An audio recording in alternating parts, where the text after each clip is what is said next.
A aflição não surge do pó, nem a tribulação brota da terra. Chegou o tempo, Deus. Será que Cristo está dividido?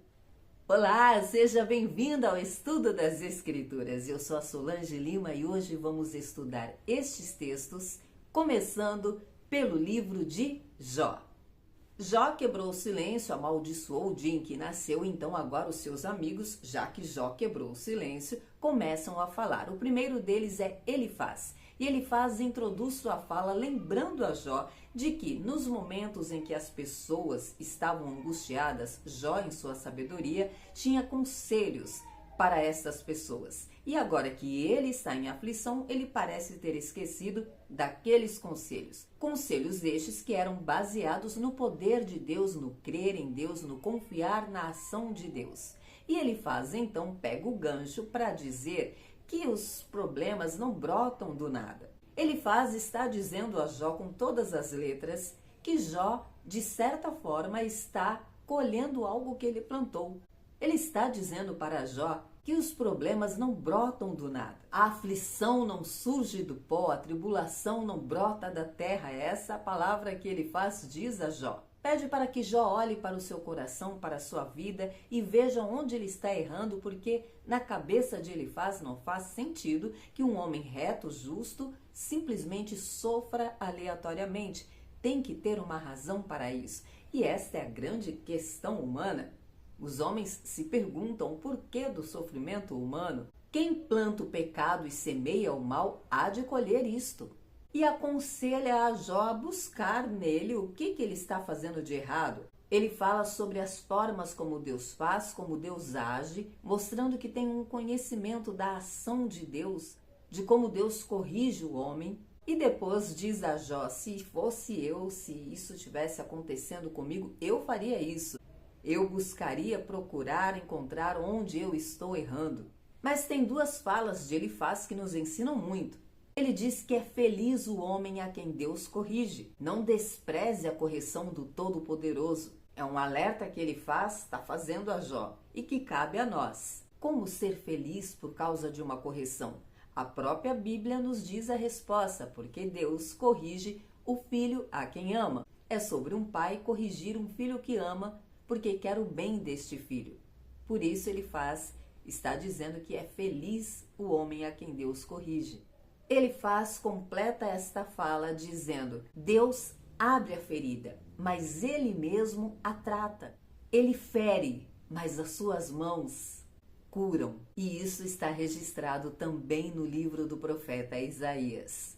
Elifaz conclui o seu discurso e a sua exortação para Jó dizendo: já vimos, já observamos isso tudo e vimos que é assim que funciona. É assim que acontece. Então agora pega e aplica isso à sua vida. Ele está de fato exortando Jó. Mas é sempre bom ressaltar que estes amigos, assim como Jó, não tinham ideia do que estava acontecendo. Para Elifaz e os outros amigos, fazia todo sentido, explicava-se que Jó estava sendo punido. E o que isso nos ensina é que nós não temos como julgar o que acontece na vida das pessoas. Não sabemos se é um tratamento de Deus, se é um teste, uma prova, um castigo. Nós não temos conhecimento. Somente Deus sabe o que Ele está fazendo na vida de cada um. Os amigos de Jó tinham, no fundo, uma boa intenção, mas erraram na forma como executaram esta ajuda que foram oferecer a Jó. Chega a vez de Jó responder ao amigo Elifaz. E ele começa expondo a dor do seu coração ao ouvir aquele discurso. Ele diz: ah, se pudessem pesar a minha mágoa e colocar junto na balança a minha calamidade. Jó está dizendo: vocês não têm ideia do que eu estou passando. O que vocês estão vendo aqui não tem como mensurar diante do que está acontecendo aqui. Por isso as minhas palavras são tão impulsivas.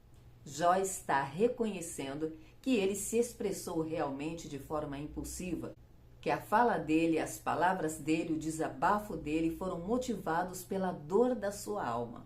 e fala como ele está se sentindo minimamente, que a flecha do Todo-Poderoso cravou no coração dele e o espírito dele está sugando toda aquela dor como se fosse um veneno. Jó é um livro poético, então ele se expressa de forma poética. Salmos. Ontem o salmista estava se queixando, mas agora ele muda o discurso e fala da soberania de Deus, que Deus está entronizado para todo sempre. O salmista diz que Deus se levantará e terá piedade de Sião. E então ele meio que cobra de Deus o tempo. Ele diz: já chegou o tempo, Senhor. Tá na hora. A hora é agora de fazer acontecer, porque olha como o teu povo ama até as pedras da cidade de Sião.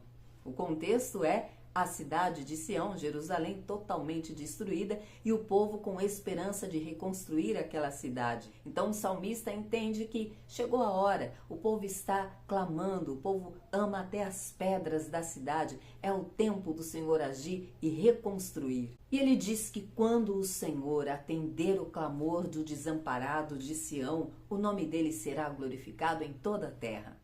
Primeira carta de Paulo aos Coríntios. Começamos hoje o estudo desta carta de Paulo. Paulo é responsável por 13 cartas do Novo Testamento. O Novo Testamento é constituído de 27 livros. 13 são as cartas de Paulo. Paulo escreveu 2 cartas aos irmãos da cidade de Corinto. Foi onde Paulo começou os seus trabalhos missionários. Ele ficou ali por um tempo com os irmãos de Corinto, então ele conhecia muito bem aquelas pessoas, se relacionou com elas por muito tempo e deixou pessoas ali preparadas, prontas, continuando o trabalho e seguiu sua viagem missionária. E aí é chegado a Paulo um relato de que aquele povo estava meio perdido.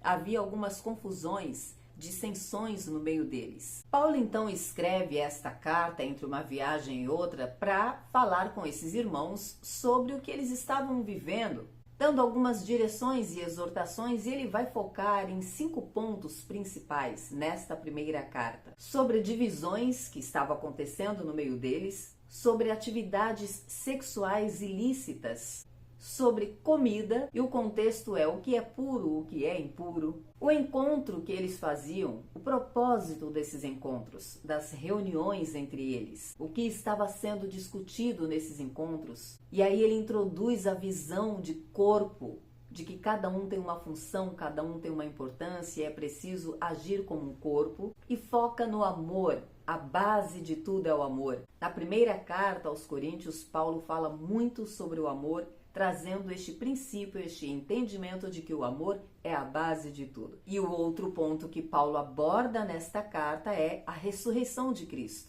Ele explica sobre o propósito da ressurreição, da morte e ressurreição de Cristo, mas foca bastante na questão da ressurreição, que é o que traz sentido a tudo. E já nesse primeiro capítulo, ele começa a falar das divisões. É chegado a Paulo a informação de que há entre eles uma divisão.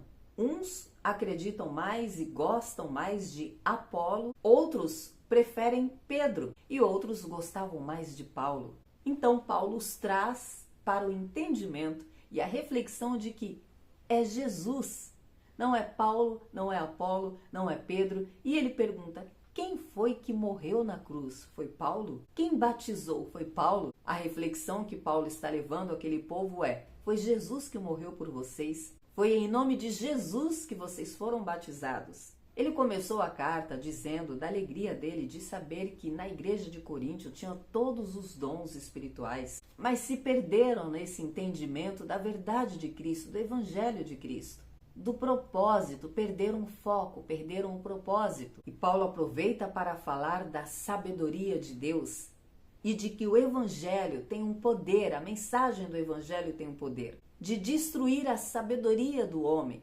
e mostrar que é pelo poder da palavra de Deus que o homem é transformado. O propósito de Paulo é ensinar para os seus irmãos de Corinto que Jesus Cristo, a verdade de Deus, o Evangelho é que muda o homem, é que faz toda a transformação, que não está em nenhum homem, mas em Jesus, na verdade de Deus. E que para aqueles que não entendem, para os que não se converteram a Jesus, é uma loucura a pregação.